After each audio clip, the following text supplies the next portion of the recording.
Hey, what's happening, guys? It's Colt here. Today I'm bringing you part 2 of my solo Shattered Throne guide. We actually are kind of going out of order here. So, my last video was with the boss, and so I kind of started with the last thing in Shattered Throne. So today we're going to be starting with the first encounter.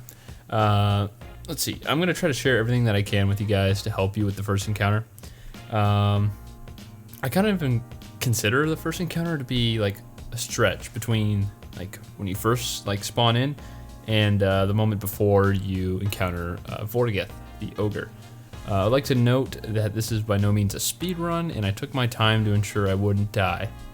If you do follow this guide correctly, it should help you go flawless. There shouldn't be any reason for any death as long as you're being cautious and as long as you're following the weapons and the strategies that I am presenting to you guys. So let's see.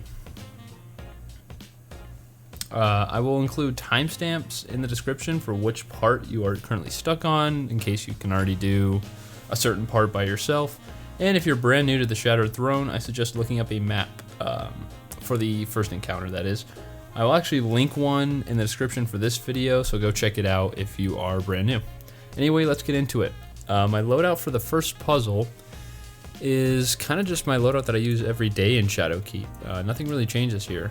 I'm using Izanagi's Burden, the Recluse, Wendigo, actually I'm supposed to be using Bottom Tree, but yeah, Bottom Tree, Golden Gun, Celestial Nighthawk, and then just some armor pieces that I like because they look cool. Anyway, the point of this loadout right here is that you have something long range, you have something short range, and you have something good for damage. That's the way I view it. And each one is really good at a certain role, and they can all kind of do maybe 2 roles at once. But anyway, we'll talk about these weapons another time. They are great. If you don't have them, you can just use maybe a sniper, any sniper that you have in the primary spot or the secondary spot. Hand cannon works. Other SMGs, you can find good roles. Shotguns work good here. Any other grenade launchers that you have. LMGs might work here too. You can be pretty flexible with this. You just need something long range, and we'll get into that in a second. Anyway, that's my loadout for the first encounter.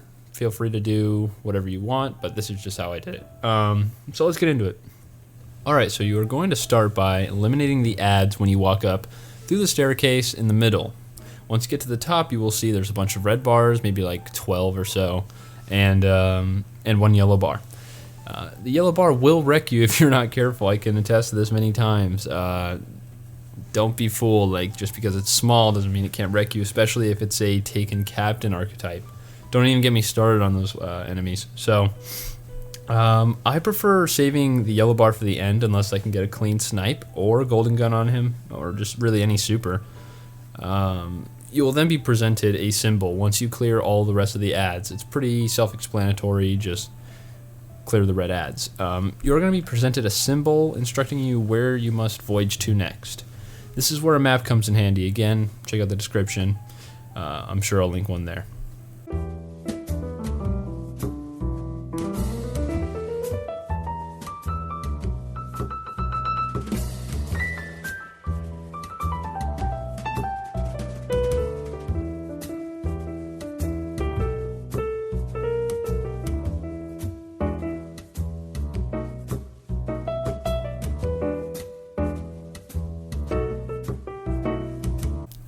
On your way to the next room, look out for taken captains and taken snipers. Now, this is probably the most important part of this encounter. You can really take your time on everything, but when you are traveling in between rooms, you're going to see snipers, like taken snipers, and also taken captains. These are extremely lethal enemies, and in some cases more lethal than the actual yellow bar that you're going to be destroying. So don't be afraid to use Izanagi ammo here, maybe even your super if you really need to. Just prioritize them ahead of time and make sure you actually take them out because they will not disappear.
Once you do this for all the sections and all the rooms have been cleared, all the symbols, it will send you back to the middle for one last wave of enemies.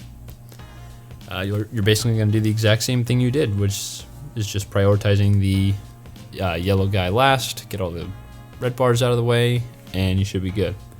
You can be kind of gracious with your ammo in this activity because there's a lot of drops. I was getting heavy drops all the time, so don't be afraid to use ammo. I know that's a really easy thing to do. Once this is finished, the floor is going to open up, so be careful not to fall to your death. And that is it for the first kind of puzzle room, but this is still kind of encounter 1, so on to the next part. Alright guys, we're back in my character menu, and I just wanted to show you what I switched to in the next encounter. You can pretty much use the same loadout. There will be a certain point that I'll show you that I switched to a scout rifle. I would suggest one of these two, honestly. The Imperative, which is found from the Vex Offensive this season. There's tons of videos on that. It's super easy to do. And the Night Watch as well. This is from Season of the Drifter. It's a random drop, so it's not as common. But I have a pretty good roll on both of these weapons, so any scout rifle really that works for you. You just want something that has a lot of ammo and can shoot at long ranges. So anyway, let's get back into it.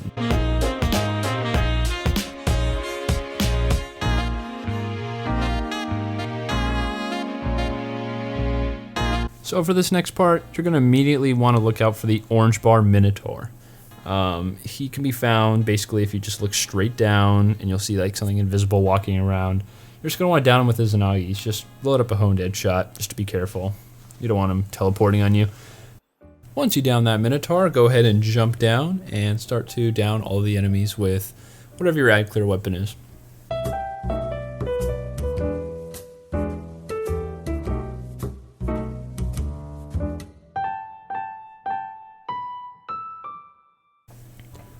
You're going to see multiple vantage points, and there's going to be taken snipers peeking you at multiple angles. One normal shot of Izanagi should be more than enough to put them down. It is possible that a taken Minotaur will spawn at one of those vantage points. Preferably, I think it's the one on the right. If he's there, then just try to snipe him. If you can't, then just try to dodge him and wait.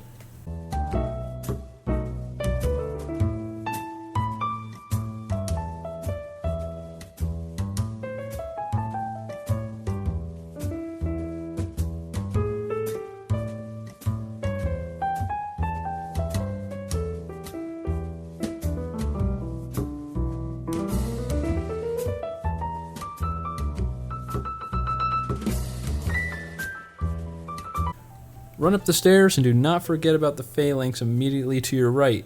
Yeah, I've definitely gotten blasted off the side at least once, so get ready to dodge if you can't down him fast enough. After the phalanx is down, you're going to want to maybe throw some grenades up top, maybe some melee charges, maybe you just want a super. It's kind of hard to get a good footing on that top piece because there's like a Minotaur right there.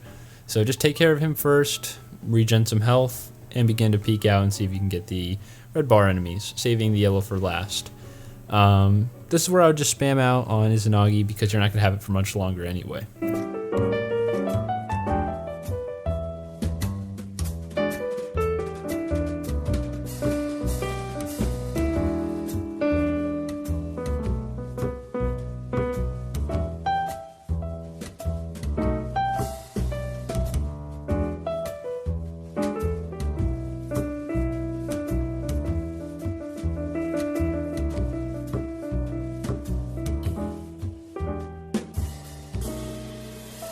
After the yellow bar's down, you're going to immediately look into the door that just opened, and on each side there are taken knights, goblins, just a bunch of taken enemies. You're just going to want to snipe them with the rest of your Izanagi reserves.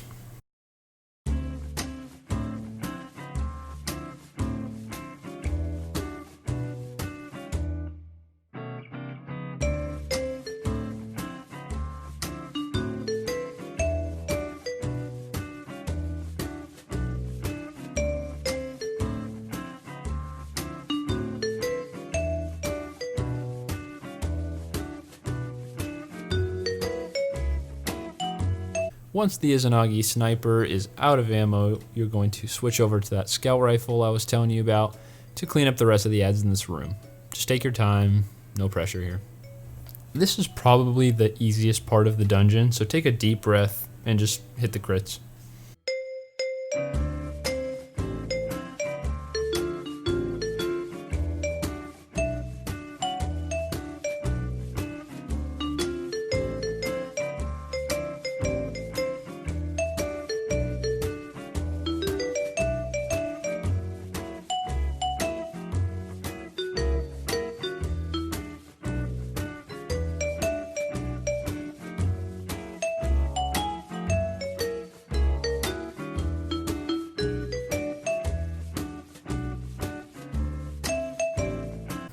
This next little puzzle is a platforming section where you'll need to be semi-competent in jumping puzzles, but also in your ability to shred ogres before they shred you. Use a combination of Super, Wendigo, Izanagi's Burden for this section. Stompies works really well here for hunters as well. I'm sure Transversive Steps and Lion Rampants will work great too.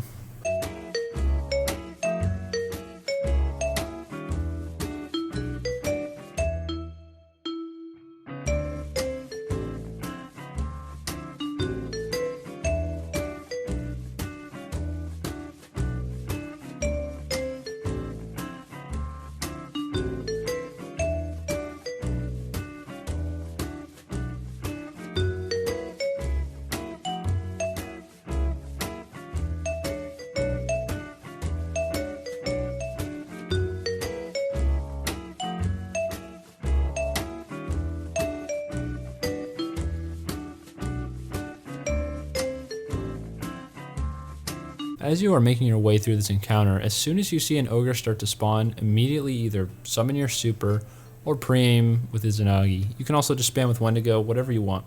Just make sure they get down quickly.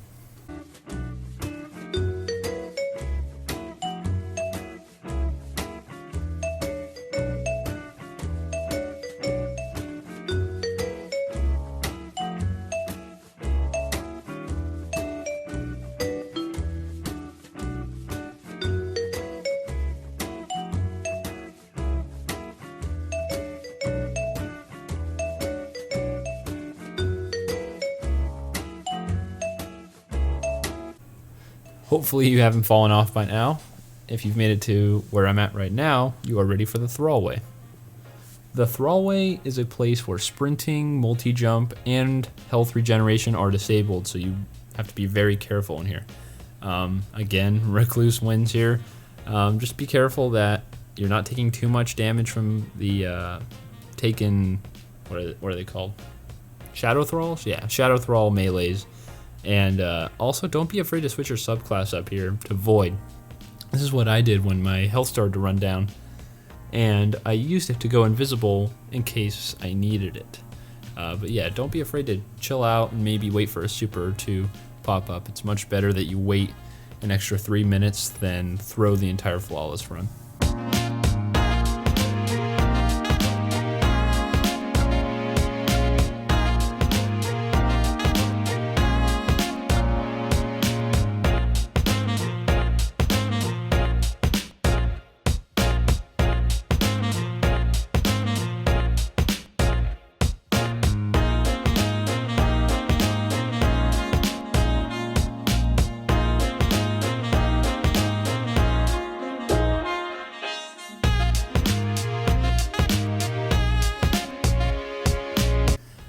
Once you've made it through the thrallway, you'll enter into another mini platforming section that's pretty easy, honestly. As long as you're using the route that I am, you should be fine. It's important to wait for the taken blasts. I've really no other way to describe these things other than just a blast of taken energy. But as soon as you see it blast, then just run through as fast as you can, and you should be clear from the other ones, because they kind of work in like a time mechanic where if you can dodge the first one, you should be able to get the next couple. However, I'm not sure, but just always works out.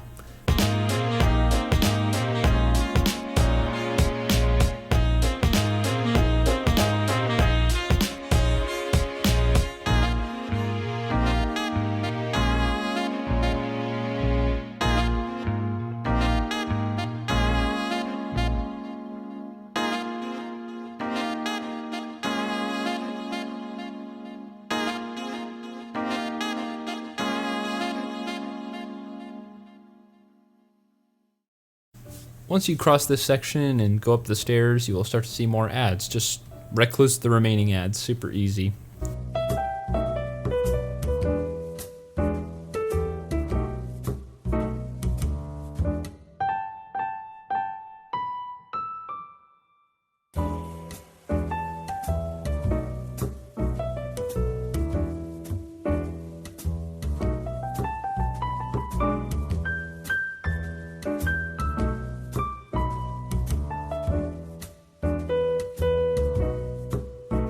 Walk down some hallways, and you emerge victorious. Sort of. Now it's time for Vorgeth. Alright guys, that's going to do it for my Encounter 1 guide for the solo Shattered Throne. I hope you learned something, even if you knew how to do it already, just because it's a new meta and, you know, auto-reloading isn't around. Thanks for tuning in once again, and I'll see you in the next one. Oh, also, look out for the Ogre guide, which will probably come out in like 2 days. So, thanks a lot. See ya.